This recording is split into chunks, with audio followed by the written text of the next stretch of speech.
اعوذ باللہ من الشیطان الرجیم بسم اللہ الرحمن الرحیم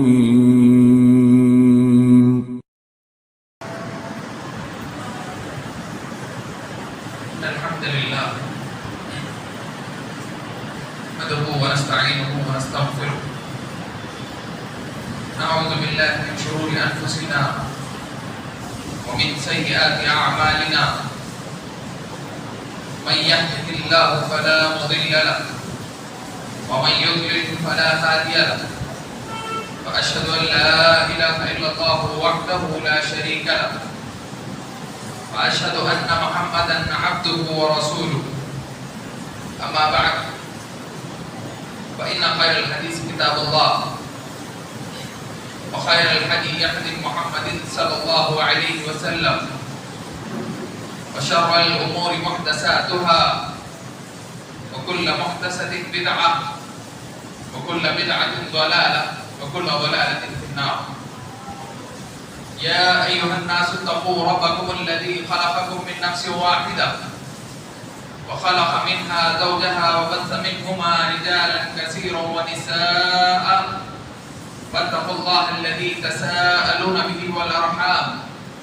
إن الله كان عليكم رقيبا وأعوذ بالله السميع العليم من الشيطان الرجيم بسم الله الرحمن الرحيم قام والقرآن المجيد بل عجبوا أن جاءهم منذر منهم فقال الكافرون هذا شيء عجيب أئذا متنا وكنا ترابا ذلك رجع بعيد قد علمنا ما تنقص الأرض منهم وعندنا كتاب حفيظ بل كذبوا بالحق لما جاءهم فهم في أمر مريج أفلم ينظروا إلى السماء فوقهم كيف بنيناها وزيناها وما لها من فروج وقال الله تبارك وتعالى بسم الله الرحمن الرحيم والسابقون الأولون من المهاجرين والأنصار والذين اتبعهم بإحسان رضي الله عنهم ورضوا عنه وأعد لهم جنات تجري من تحتها الأنهار خالدين فيها أبدا ذلك الفوز العظيم سورة التوبة آیت نمبر 100 تمام قسم کی تعریفیں تمام قسم کی تمجید و توصیف صرف اور صرف اس اللہ وحدہ لا شریک کے لیے لائق و زیبا ہے جو اس روئے زمین کا خالق و مالک رازق دو جہاں ہے وہی ہے جس نے اس روئے زمین پر انسانوں کی ہدایت کے لیے پے در پے انبیاء علیہ السلام کو مبعوث فرمایا بے شمار درود و سلام ہو تمام انبیاء علیہ السلام پر خصوصاً میرے اور آپ کے نبی حبیب جناب محمد رسول اللہ صلی اللہ علیہ وسلم اور ان کے اصحاب پر محترم حاضرین جمعہ آج کے اس خطبہ جمعہ میں جس عنوان کو لے کر آپ تمام کے سامنے لبکشائی کرنے کی کوشش کروں گا وہ ہے عظمت صحابہ رضی اللہ عنہم اجمعین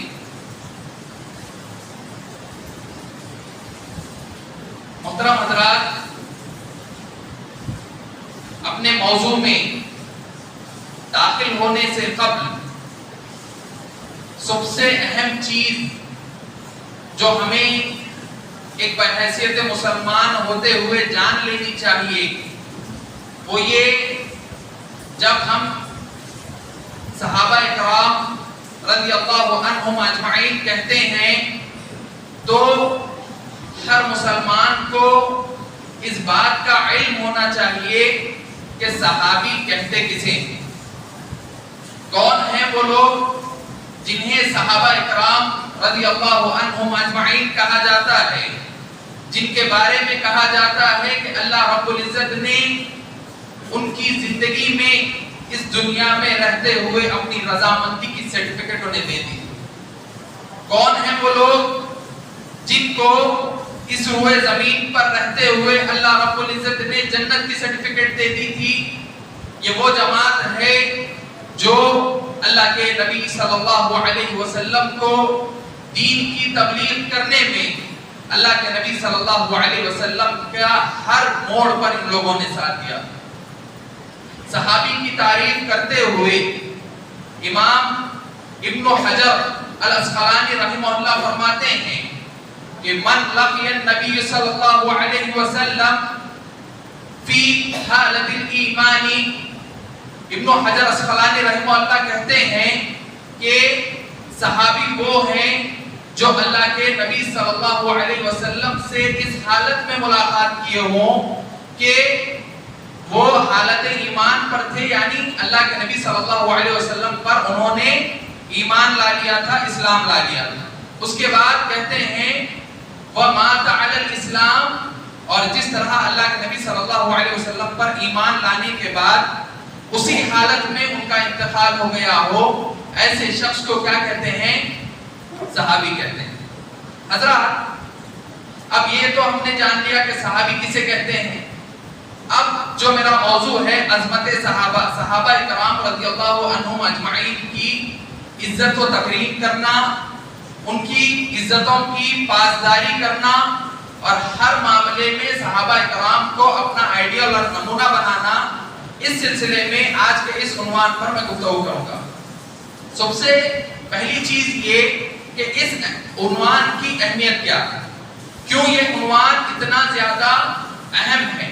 کیونکہ یہ جو مہینہ جس سے ہم لوگ گزر رہے ہیں، اور آج محرم کی 27ویں تاریخ ہے. محرم کی کتنی تاریخ ہے؟ 27ویں تاریخ ہے. اور جیسے ہی ماہ محرم ہمارے ذہنوں میں آتا ہے تو پھر ہمارے ذہنوں میں بہت ساری بدعات اور بہت ساری خرافات مسلمانوں کے اندر دشمنان اسلام نے بڑی ہی چالاکی کے ساتھ داخل کر دیا ہے. اصل میں یہ جو مہینہ ہے، اس مہینے کو ہمیں جس چیز کے لیے یاد کرنا چاہیے تھا، ہم نے اس کو بھلا کر دوسری تمام بدعات کے لیے اس مہینے کو یاد کرنا شروع کر دیا. اس مہینے میں کیوں یاد کرنا ہے، کس طریقے سے یاد کرنا ہے؟ اس مہینے میں شریعت اسلامیہ کا ایک بہت بڑا رکن ادا کیا گیا تھا. وہ کون سا ہے؟ ہجرت مدینہ. مدینہ کو اللہ کے نبی صلی اللہ علیہ وسلم نے جو ہجرت کی تھی، مکہ سے نکل کر اللہ کے نبی صلی اللہ علیہ وسلم جب مدینہ گئے تھے، وہ اس ماہ محرم میں اللہ کے نبی صلی اللہ علیہ وسلم گئے. تو ماہ محرم کو اصل اگر دیکھا جائے تو ہمیں ہجرت کے طریقے سے یاد کرنا چاہیے کہ اللہ کے نبی صلی اللہ علیہ وسلم نے کتنی مشکلوں کے ساتھ ہجرت کا جو واقعہ ہے، اکثر لوگ اس کو جانتے ہیں کہ اللہ کے نبی صلی اللہ علیہ وسلم کو مکہ والوں نے کتنی تکلیفیں دی، اور پھر جب اللہ کے نبی صلی اللہ علیہ وسلم ہجرت کر کے مدینہ جاتے ہیں تو پھر کتنے کم عرصے میں اللہ کے نبی صلی اللہ علیہ وسلم نے دین کی تبلیغ کی. حضرات اصل اگر دیکھا جائے تو اس ماہ محرم کو ہمیں ہجرت کے مہینے سے یاد کرنا چاہیے، لیکن اس کے بجائے آج معاشرے میں دیکھا جاتا ہے کہ بہت ساری بدعات رسومات کے ذریعے اس ماہ محرم کو یاد کیا جاتا ہے اور ماہ محرم کو منحوس قرار دیا جاتا ہے. تو محترم حضرات اصل اگر دیکھا جائے تو ایک مسلمان کو چاہیے کہ جب ماہ محرم اگر اسے کہا جائے تو اسے ہجرت مدینہ کے وہ لمحات یاد کرنے چاہیے کہ اللہ کے نبی صلی اللہ علیہ وسلم اور صحابہ کرام نے کتنی مشکلوں سے اس ماہ محرم میں ہجرت کی. اس کے بعد ماہ محرم میں ایک اور سب سے خطرناک چیز جو دشمنان اسلام نے مسلمانوں کے اندر داخل کی، وہ یہ کہ اس ماہ محرم میں بہت سارے ایسے ہمارے مسلمان بھائی ہوا کرتے ہیں. شیعہ یہ ایک اپنی جگہ ہے، لیکن کافی ایسے سنی مسلمان بھی ہیں جو اس ماہ محرم میں جب انہیں حسین رضی اللہ تعالی عنہ کی شہادت کے موقع کے جو واقعات بیان کیے جاتے ہیں تو ایسے وقت میں وہ لوگ کیا کرتے ہیں؟ صحابہ کرام کی زندگی پر جو ہے لعنت بھیجتے ہیں. اور کچھ صحابہ کرام کو ملعون قرار دیتے ہیں، ان پر لعنتیں بھیجتے ہیں۔ حقیقت میں میرے بھائیوں، صحابہ کرام کی زندگی اور صحابہ کرام، ہر صحابی کے بارے میں ایک بندہ مومن کا یہ ایمان ہونا چاہیے کہ تمام کے تمام صحابہ کرام عادل تھے،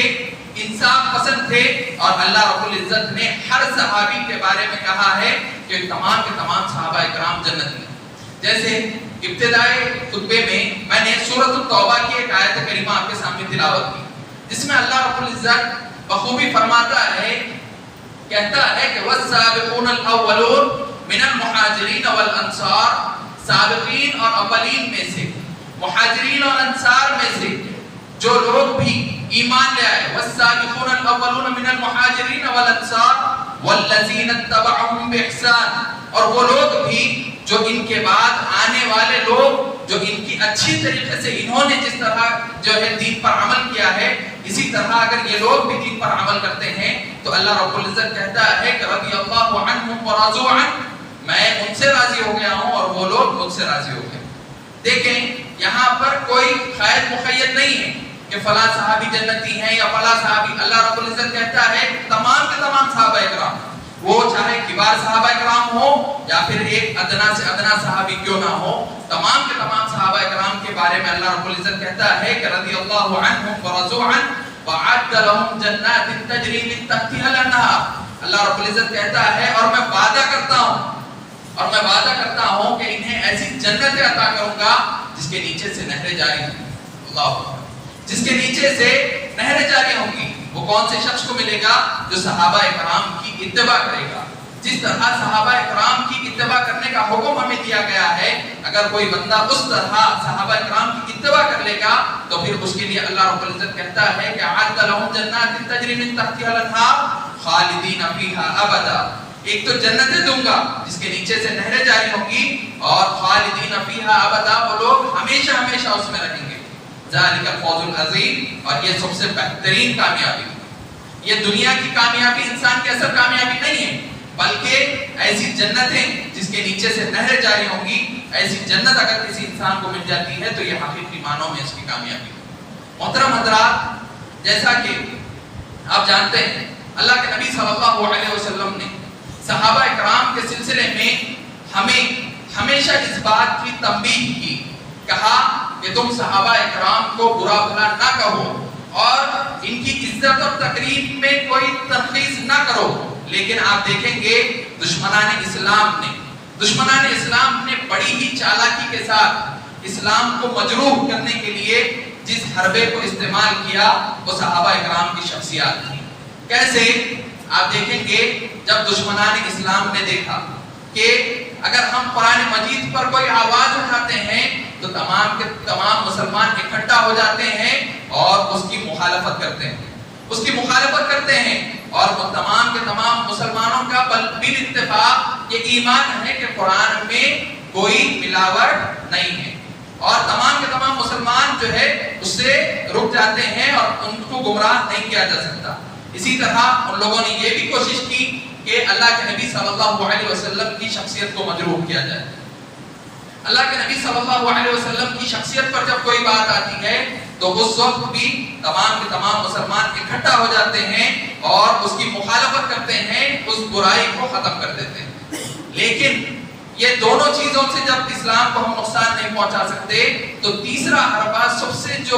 دشمنان اسلام نے استعمال کیا، اب ایک لمبی تاریخ ہے، آپ دیکھیں گے ابتدا اسلام سے آپ اگر دیکھیں گے قرآن پر کبھی جرح نہیں کی گئی، اللہ کے نبی صلی اللہ علیہ وسلم کی شخصیت کو کبھی مجروح نہیں کیا گیا، لیکن جس پر حملہ کیا گیا وہ صحابہ کرام کی جماعت ہے۔ کیوں؟ کیونکہ اللہ کے نبی صلی اللہ علیہ وسلم سے براہ راست دین کو سیکھنے والے کون تھے؟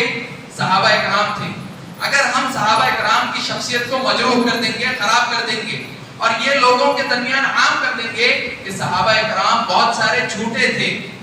اور صحابہ کرام جو ہے عادل پسند نہیں تھے، انصاف پسند نہیں تھے، تو پھر اللہ کے نبی صلی اللہ علیہ وسلم سے انہوں نے جو دین کو سنا ہے اور لوگوں تک پہنچایا ہے، کیا وہ لوگ اس پر عمل کریں گے؟ نہیں کریں گے، کیونکہ جب لوگ انسان کی شخصیات کو دیکھتے ہیں کہ فلاں بندہ جو بات کہہ رہا ہے بولنے والا کون ہے، اگر بولنے والا سچا ہے تو لوگ اس کی بات کو تسلیم کرتے ہیں، اگر بولنے والا جھوٹا ہے تو لوگ کہتے ہیں کہ یہ تو کذاب آدمی ہے، جھوٹا آدمی ہے، اس کی بات کا اعتبار نہیں کیا جا سکتا. تو اسی لیے صحابہ کرام کی شخصیت کو مجروح کرنے کی کوشش کی گئی. اور بہت سارے ہمارے ایسے مسلمان بھائی ہیں جو اس غلط فہمی میں آ بھی جاتے ہیں اور اس نادانی میں جو ہے وہ لوگ صحابہ کرام کو غلط کہہ بھی دیتے ہیں. اسی لیے حضرات یہ بات جان لیں کہ جیسے عقیدے کا مسئلہ ہے، جیسے انسان کو توحید پر عمل کرنا ہے، اللہ رب العزت کے ساتھ کسی کو شریک نہیں کرنا ہے، اسی طرح ایک بندہ مومن کو جو ہے صحابہ کرام کی شخصیت پر بھی جو ہے ایک بندہ مومن کو ایمان لانا ہے. ایمان لانا ہے. اہل السنہ کا یہ بنیادی عقیدہ ہے کہ الصحابہ کلہم عدول، کہ تمام کے تمام صحابہ کرام عادل ہیں، سچے ہیں، اور ان سے اگر کوئی غلطیاں ہوئی بھی ہیں تو وہ اجتہادی غلطیاں ہیں. اور قرآن مجید کہتا ہے، اللہ رب العزت کہتا ہے کہ اگر کوئی مجتہد ہے، کوئی عالم ہے، یا پھر کوئی ایسا مجتہد ہے، امام ہے یا پھر حاکم ہے، اور وہ فیصلہ کرنے میں کچھ غلطیاں کرتا بھی ہے، اگر وہ اپنی طریقے سے غلطی کرتا ہے تو اس سلسلے میں شریعت اسلامیہ ہمیں تعلیم دیتی ہے کہ ایک مجتہد اگر غلطی بھی کرتا ہے تو اس پر بھی اسے ایک ثواب دیا جاتا ہے، ایک ثواب اسے اس کی غلطی پر بھی دیا جاتا ہے. اگر وہ جو فیصلہ کر رہا ہے وہ صحیح ہو جاتا ہے تو پھر اسے دگنا اجر دیا جاتا ہے، 2 اجر اسے دیے جاتے ہیں. اگر اس سے انسانی لحاظ سے اگر غلطی بھی ہو جاتی ہے تو اسے 1 اجر دیا جاتا ہے. تو صحابہ کرام کی اگر کچھ غلطیاں ہیں بھی تو پھر وہ غلطیاں بڑی چھوٹی ہیں، بڑی مختصر ہیں، اور ان کی غلطیاں جیسے مانے کہ سمندر میں خطرات کے برابر ہیں. ان کی نیکیاں سمندر ہیں اور ان کی غلطیاں یہ خطرات ہیں. جو کچھ غلطیاں ہوئی ہیں تو پھر وہ اجتہادی غلطیاں صحابہ کرام سے ممکن ہیں. تو محترم حضرات، ہم نے یہ جان لیا کیونکہ صحابہ کرام بشر ہیں، اور انبیاء علیہ السلام کے علاوہ اس روئے زمین پر کوئی بھی معصوم عن الخطا نہیں ہے. کوئی بھی ایسا نہیں ہے کہ جس سے غلطیاں نہیں ہو سکتی. صرف اور صرف انبیاء علیہ السلام کی وہ ذات ہے جن کو اللہ رب العزت نے معصوم عن الخطا کہا کہ ان سے کوئی غلطی نہیں ہو سکتی. اس کے بعد دیکھیں صحابہ کرام یہ وہ جماعت ہے جن کے بارے میں، جن کی تعظیم اور تکریم کے سلسلے میں صرف اور صرف قرآن مجید میں ان کی تعریف نہیں کی گئی، بلکہ قرآن مجید سے پہلے کی کتابوں میں بھی اللہ رب العزت نے ان کی تعریف کی. قرآن مجید میں اللہ رب العزت کہتا ہے کہ محمد رسول اللہ والذین معه اشداء للکفار، محمد رسول اللہ اور ان کے صحابہ اکرام، ان کے ساتھی جو لوگ ہیں وہ لوگ کفار پر بڑے ہی سخت ہیں، کفار پر بڑے ہی سخت ہیں. اور جب کفار سے ان کا کوئی معاملہ ہوتا ہے اور دین کا کوئی معاملہ ہوتا ہے تو کفار پر بڑی ہی سختی کے ساتھ وہ لوگ جو ہے عمل پیرا ہو جاتے ہیں، کفار پر بڑے سخت ہوتے ہیں، لیکن ایک دوسرے میں رحماء بینہم، ایک دوسرے میں بڑے رحم دل ہیں. ایک مسلمان بھائی کے سے جب معاملات کرتے ہیں نا تو بڑے رحم دل کے ساتھ، شفقت کے ساتھ کہ یہ میرا بھائی ہے، مسلمان بھائی ہے، اسی لیے اس کے ساتھ جو ہے درگزر کا معاملہ کرتے ہیں. اور اسی طرح اللہ رب العزت کہتا ہے کہ تورات یہ وہی لوگ ہیں جن کا ذکر ہم نے تورات اور انجیل میں کیا، جن کے سجدوں کی وجہ سے ان کی پیشانیوں پر جو ہے نماز کے نشان ہوا کریں گے. اللہ رب العزت جو ہے قرآن مجید سے پہلے کی جو کتابیں ہیں ان میں بھی جو ہے اللہ رب العزت نے ان کا ذکر کیا ہے. اور اسی طرح آپ دیکھیں کہ امام مالک رحمہ اللہ فرماتے ہیں کہ جب عمر بن خطاب رضی اللہ تعالیٰ عنہ کے زمانے میں، عمر بن خطاب رضی اللہ تعالیٰ عنہ کے زمانے میں جب عیسائیوں کے مقام پر صحابہ اکرام نے جو ہے لڑائی کی، جنگ کی، تو جب وہ لوگ صحابہ اکرام کو دیکھتے تھے تو وہ لوگ کہتے تھے کہ یقیناً یہ لوگ تو ہمارے جو حواری تھے، عیسیٰ علیہ السلام کے ساتھ رہنے والے جو حواری تھے ان سے بھی بہتر ہمیں نظر آتے ہیں.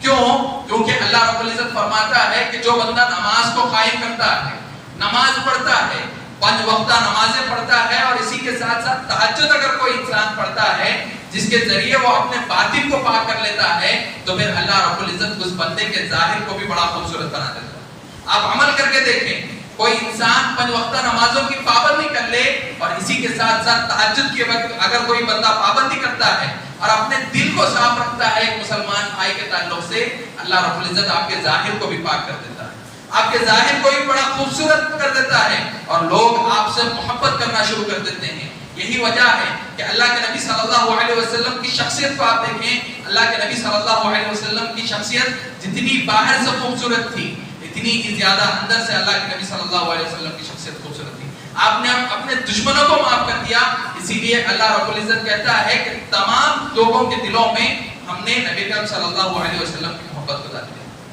محترم حضرات، صحابہ کرام کی یہ وہ شخصیات ہیں جن سے ہمیں سیکھنا چاہیے کہ شریعت پر کس طرح عمل کیا جاتا ہے. اور آج ہم مسلمان ہیں اور ہر مسلمان کی خواہش ہوتی ہے کہ کم از کم اس دنیا میں رہتے ہوئے میں کچھ ایسے اعمال کر دوں کہ اللہ رب العزت مجھے جنت میں داخل کر دے. لیکن صحابہ کرام کی شخصیت آپ دیکھیں، جنت اللہ رب العزت نے انہیں اس دنیا میں عطا کر دی تھی. انہیں جو ہے کہہ دیا تھا کہ تمہیں جنت تو اس دنیا میں دے دوں گا. دنیا میں جو ہے اللہ رب العزت نے انہیں جنت کی سرٹیفکیٹ دے دی تھی. تو کس طرح یقین جانیں کہ کس طرح ان کا ایمان رہا ہوگا اور کس طرح انہوں نے جو ہے شریعت پر عمل کیا ہوگا. اللہ کے نبی صلی اللہ علیہ وسلم کی حدیث آتی ہے جس میں اللہ کے نبی صلی اللہ علیہ وسلم فرماتے ہیں کہ صحابہ کرام کے پاس جیسے ہی قرآن کی کوئی آیت پڑھی جاتی تو صحابہ کرام کے دل میں یہ جستجو ہوا کرتی کہ آج یہ آیت کریمہ نازل ہوئی ہے، آج ہی ہم اس آیت کریمہ پر عمل کریں گے. اللہ اکبر. یہ صحابہ کرام کا عمل تھا، یہ صحابہ کرام کی زندگی تھی کہ جیسے ہی ان پر کوئی شریعت کا حکم بیان کیا جاتا وہ لوگ فوراً اس پر عمل کرنے کی کوشش کرتے. لیکن آج ہماری زندگیاں اس سے قاصر ہیں. ہم لوگ دنیا کی لہو و لہب میں پڑ گئے ہیں اور دنیا کی محبت ہماری تمام دین کے اوپر عائد آ چکی ہے. تو محترم حضرات، ہمیں چاہیے کہ ہم صحابہ کرام کی زندگی کو بارہا پڑھیں اور اس سے جو ہے اسباق سیکھیں کہ کس طرح صحابہ کرام نے اپنی زندگی گزاری اور اس دنیا میں رہتے ہوئے جنت کو حاصل کیا. تو محترم حضرات، اس کے بعد اللہ کے نبی صلی اللہ علیہ وسلم اپنے صحابہ کے بارے میں فرماتے ہیں. راوی حدیث عبداللہ بن مسعود ہیں، کہتے ہیں عن عبداللہ بن مسعود رضی اللہ تعالی عنہ قال قال النبی صلی اللہ علیہ وسلم لا تسبوا اصحابی فوالذی نفسی بیدی لو ان احدکم انفق مثل ذهب ما ادرک مد احدہما ولا نصیفہ. رواہ البخاری. راوی حدیث عبداللہ بن مسعود ہیں، کہتے ہیں کہ اللہ کے نبی صلی اللہ علیہ وسلم فرماتے ہیں کہ لا تسبوا اصحابی، تم میرے صحابہ کو گالی نہ دو، تم میرے صحابہ کے بارے میں برا بھلا نہ کہو. یقیناً جس کے ہاتھ میں میری جان ہے، فوالذی نفسی بیدی، جس کے ہاتھ میں میری جان ہے، اگر تم میں سے کوئی احد پہاڑ کے برابر، ایک پہاڑ کے برابر بھی اگر آج کے زمانے میں سونا خرچ کر دیتا ہے، اللہ کی راہ میں ایک پہاڑ کے برابر سونا خرچ کر دیتا ہے، تو بھی وہ شخص میرے صحابہ کرام کے جو ایک مد جو ہے انہوں نے اللہ رب، ایک مد کسے کہتے ہیں آج کے زمانے میں اگر اسے ہمارے جو مطلب تولنے کا جو یہ ہے پیمانہ ہے اس کے حساب سے اگر دیکھا جائے تو تقریباً 1.25 کلو کچھ ہوتا ہے. 1.25 کلو جو جاؤ یا پھر جو کچھ انہوں نے اللہ کی راہ میں صدقہ کیا ہو اس کے برابر بھی یا پھر اس کے آدھے کے برابر بھی وہ لوگ آج کے زمانے میں نہیں پہنچ سکتے. صحابہ کرام کی یہ فضیلت تھی. صحابہ کرام اس روئے زمین پر انبیاء علیہ السلام کے بعد سب سے افضل لوگ تھے. اسی لیے اللہ رب العزت نے جو ہے اللہ کے نبی صلی اللہ علیہ وسلم کی صحبت کے لیے اختیار کیا تھا. تو محترم حضرات، ہمیں چاہیے کہ ہم صحابہ کرام کی شخصیت، جیسے ہی ہمارے سامنے صحابہ کرام کا لفظ آ جاتا ہے، کسی صحابی کا لفظ آ جاتا ہے، تو ہمارا دل ان کے لیے بالکل پاک اور صاف ہونا چاہیے، بالکل پاک اور صاف ہونا چاہیے. اور کسی قسم کی بھی اگر قدورت اس کے دل میں ہے، اگر اس کے دل میں اتنی سی بھی قدورت اگر صحابہ کرام کے بارے میں ہے تو پھر وہ بندہ مومن نہیں ہو سکتا. کیونکہ اللہ سفیان بن عیینہ کا قول ہے کہ وہ کہتے ہیں کہ اگر کوئی شخص صحابہ کرام کے بارے میں کسی ایک صحابی کے بارے میں بھی اگر برا بھلا کہتا ہے یا پھر کچھ ایسی بات کہتا ہے جو صحابہ کی شان میں گستاخی ہو تو پھر وہ صاحب الہوا ہے، اپنی خواہشات کو پسند کرنے والا ہے، زندیق ہے اور منافق ہے. زندیق کسے کہتے ہیں؟ زندیق وہ لوگ ہوا کرتے ہیں جو اسلام کا چولا اوڑھ کر جو ہے اسلام کو نقصان پہنچانے کی کوشش کرتے ہیں. آج سوشل میڈیا پر بہت سارے ایسے لوگ ہیں جو لوگ اسلام کا دین کا چولا اوڑھ کر دین کو نقصان پہنچانے کی کوشش کرتے ہیں، لوگوں کو دین کے اندر ایسی شکوک و شبہات کی باتیں پیش کرتے ہیں جس سے ایک عام انسان گمراہ ہو جاتا ہے، اسے علم نہیں ہوتا اور وہ صحابہ کی شخصیات کو مجروح کرنے لگ جاتا ہے. تو محترم حضرات، ہمیں چاہیے کہ ہم صحابہ اکرام کا جب لفظ ہمارے سامنے آتا ہے تو ہمارے دل ان کے سلسلے میں صاف ہو. اسی طرح ایک اور حدیث اللہ کے نبی صلی اللہ علیہ وسلم کہتے ہیں، راوی حدیث ابو سعید الخدری رضی اللہ تعالیٰ عنہ کہتے ہیں کہ نبی کریم صلی اللہ علیہ وسلم سے سوال کیا گیا کہ ای الناس افضل، کہ لوگوں میں سب سے بہترین لوگ کون ہیں؟ تو اللہ کے نبی صلی اللہ علیہ وسلم کہتے ہیں کہ قرنی، میرے زمانے کے لوگ، ثم الذین یلونہم، پھر اس کے بعد آنے والے، ثم الذین یلونہم، پھر اس کے بعد آنے والے. رواہ المسلم، مسلم رحمہ اللہ نے اسے اپنی کتاب میں صحیح میں جو ہے ذکر کیا ہے. تو محترم حضرات، صحابہ کرام یہ سب سے بہترین جماعت تھی. اللہ کے نبی صلی اللہ علیہ وسلم کہتے ہیں کہ سب سے بہترین لوگ کون سے؟ جو میرے زمانے کے لوگ ہیں، اور اس کے بعد آنے والے، اس کے بعد آنے والے. یعنی سب سے بہترین اگر اس روئے زمین پر کوئی جماعت تھی تو وہ صحابہ اکرام کی جماعت تھی. اس کا اندازہ آپ کو ایک حدیث اللہ کے نبی صلی اللہ علیہ وسلم کی سنا کر جو ہے میں اپنی بات کو آگے بڑھاؤں گا. اس میں راوی حدیث کون ہیں؟ ابن البر رضی اللہ تعالیٰ عنہ کہتے ہیں کہ ایک مرتبہ، راوی حدیث ابو ہریرہ رضی اللہ تعالیٰ عنہ کہتے ہیں کہ ایک شخص نبی کریم صلی اللہ علیہ وسلم کے پاس آیا. ایک اور روایت میں ابو ہریرہ کہتے ہیں کہ وہ میں ہی تھا جو اللہ کے نبی صلی اللہ علیہ وسلم کے پاس گیا، اور میں نے کہا کہ اے اللہ کے نبی صلی اللہ علیہ وسلم، میں بڑا بھوکا ہوں، میں بڑا بھوکا ہوں اور مجھے بڑی تیز بھوک لگی ہے، اگر آپ کے پاس کچھ کھانے کے لیے ہے تو آپ مجھے دے دیں. اللہ کے نبی صلی اللہ علیہ وسلم نے ایک صحابی رسول کو تمام امہات المومنین کے پاس بھیجا کہ اگر کوئی کھانے کی چیز ہے تو وہ دے کر بھیجیں. تمام امہات المومنین کے گھر میں کھانے کے لیے کوئی چیز میسر نہیں تھی. اس کے بعد جب اللہ کے نبی صلی اللہ علیہ وسلم نے یہ دیکھا کہ امہات المومنین کے گھر میں کھانے کے لیے کوئی چیز میسر نہیں ہے تو پھر اللہ کے نبی صلی اللہ علیہ وسلم نے اعلان کیا، کون ہے وہ شخص جو آج اس مہمان کی ضیافت کرائے اور اسے اپنا مہمان بنا لے تو پھر میں اسے اس کے بدلے جنت کی بشارت دیتا ہوں، جنت کی بشارت دیتا ہوں. تو ایک صحابی رسول ابو طلحہ انصاری رضی اللہ تعالیٰ عنہ کھڑے ہوتے ہیں، کہتے ہیں اے اللہ کے نبی صلی اللہ علیہ وسلم، میں آج اس شخص کی ضیافت کراتا ہوں، مہمان نوازی کرتا ہوں. تو پھر وہ لے کر اپنے گھر جاتے ہیں. گھر جا کر ان کی جو بیوی ہوتی ہیں ام سلیم، ام سلیم یہ کون ہیں؟ حضرت انس رضی اللہ تعالیٰ عنہ، خادم رسول صلی اللہ علیہ وسلم، جو بہت ہی مشہور ہیں، اللہ کے نبی صلی اللہ علیہ وسلم کے خادم ہیں. انس رضی اللہ تعالیٰ عنہ کی والدہ ہیں. وہ کہتی ہیں جیسے وہ گھر جاتے ہیں ام سلیم تو ان سے پوچھتے ہیں، ابو طلحہ جو ان کے شوہر ہوتے ہیں ان سے پوچھتے ہیں کہ یہ اکرم بن ضیف رسول اللہ صلی اللہ علیہ وسلم، یہ اللہ کے نبی صلی اللہ علیہ وسلم کے مہمان ہیں، ان کی ضیافت کرو، ان کی ضیافت کرو، کھانے کے لیے جو بہترین چیز ہمارے پاس موجود ہے وہ انہیں پیش کر دو. تو ام سلیم کہتی ہیں کہ واللہ اللہ کے قسم، گھر میں صرف اتنا کھانا ہے جس سے بچے کھانا کھا سکتے ہیں. جو بچے ہیں ہمارے، ہم بھی کھانا نہیں کھا سکتے بلکہ ہمارے بچے صرف اور صرف کھانا کھا سکتے ہیں، اتنا کھانا ہمارے گھر میں موجود ہے. تو یہ جب بات ابو طلحہ سنتے ہیں تو کہتے ہیں کہ جو بچے ہیں ان کو بہلا کر پھسلا کر سلا دو. اس کے بعد جو رسول اللہ صلی اللہ علیہ وسلم کے مہمان ہمارے پاس آئے ہیں ان کے سامنے آپ کیا کرنا؟ کھانے کو پیش کر دینا. اس کے بعد جیسے ہی ہم بھی کھانے کے لیے بیٹھ جائیں گے، جیسے ہی ہم کھانے کے لیے بیٹھیں، چراغ کو قندیل جو ہوتا ہے، قندیل کو صحیح کرنے کے لیے آپ اٹھنا اور قندیل کو بجھا دینا. قندیل کو جو چراغ ہوا کرتا تھا، چراغ کو آپ بجھا دینا تاکہ اندھیرے میں جب لائٹ چلی جائے یا پھر روشنی نہ ہو تو پھر مہمان جو ہے کھانا کھا لے اور ہم بس اشارہ کرتے رہ جائیں کہ ہم بھی کھانا کھا رہے ہیں. تو پھر ایسے ہی معاملہ انہوں نے کیا کہ جو کھانا تھا وہ مہمان کے سامنے پیش کیا اور پھر یہ درست کرنے کے لیے جو ہے اٹھ کر انہوں نے جو ہے جو چراغ تھا اس کو بند کر دیا.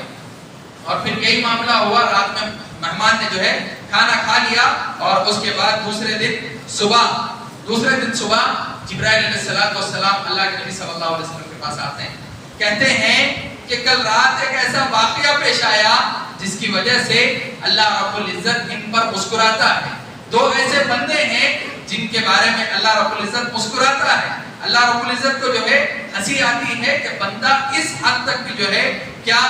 شریعت پر عمل کر سکتا ہے. تو پھر اس کے بعد کہتے ہیں جو ماجرا ہوا تھا اللہ کے نبی صلی اللہ علیہ وسلم کے سامنے جبرائیل علیہ السلام پیش کرتے ہیں. تو محترم حضرات، یہ وہ صحابہ کرام تھے جو سب سے پہلے شریعت پر عمل کرنے کی کوشش کرتے تھے. خود کو اگر کوئی چیز میسر نہ بھی ہوتی تو بھی شریعت پر عمل کرنے کی کوشش کرتے تھے. تو اس کے باوجود ان کی محنتوں کی وجہ سے یہی وہ لوگ تھے جنہوں نے دین کو صحیح طور پر سنا اور آج انہی کی وجہ سے یہ دین آج ہم تک صحیح سالم پہنچا ہے. لوگ دیکھتے ہیں کہ ایسی شخصیات کے بارے میں جو ہے برا بھلا کہتے ہیں یا پھر ان کی شخصیات کو مجروح کرتے ہیں. تو میرے بھائیوں، ہمیں چاہیے کہ ہم اپنی جو ہے ایمان کو درست کریں اور صحابہ کرام کے بارے میں ہمارے دلوں کو جو ہے صاف کریں، کیونکہ دشمنان اسلام کا یہ سب سے بڑا حربہ ہے کہ وہ لوگ صحابہ کرام کی شخصیات کو مجروح کریں گے. اور بہت سارے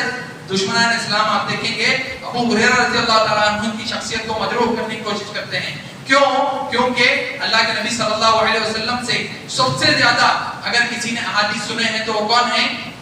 ابو ہریرہ رضی اللہ تعالیٰ عنہ ہیں. تو محترم حضرات، ہمیں چاہیے، اور اسی طرح یہ لوگ کیا کرتے ہیں، معاویہ رضی اللہ تعالیٰ عنہ کے بارے میں کہتے ہیں، یزید کے بارے میں کہتے ہیں، یزید سے کہتے ہوئے معاویہ رضی اللہ تعالیٰ عنہ جو ان کے والد تھے ان کے بارے میں کہتے ہیں. اور اس کے بعد معاویہ رضی اللہ عنہ کو جو شام کا گورنر مقرر کیا تھا وہ کون تھے؟ عمر بن خطاب رضی اللہ تعالیٰ عنہ تھے. تو اس طرح یہ لوگ چھوٹے سے چھوٹا لے کر جو ہے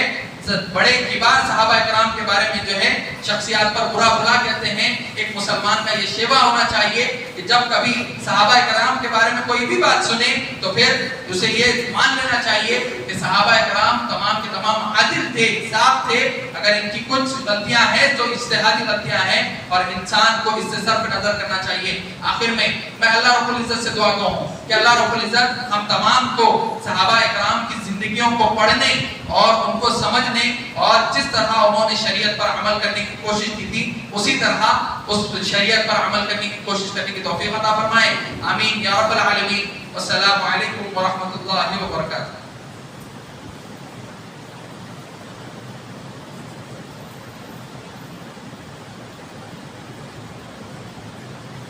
ان الحمد للہ نحمده ونستعینه ونستغفره ونعوذ بالله من شرور انفسنا ومن سيئات اعمالنا من يهده الله فلا مضل له ومن يضلل فلا هادي له واشهد ان لا اله الا الله وحده لا شريك له واشهد ان محمدا عبده ورسوله. اما بعد،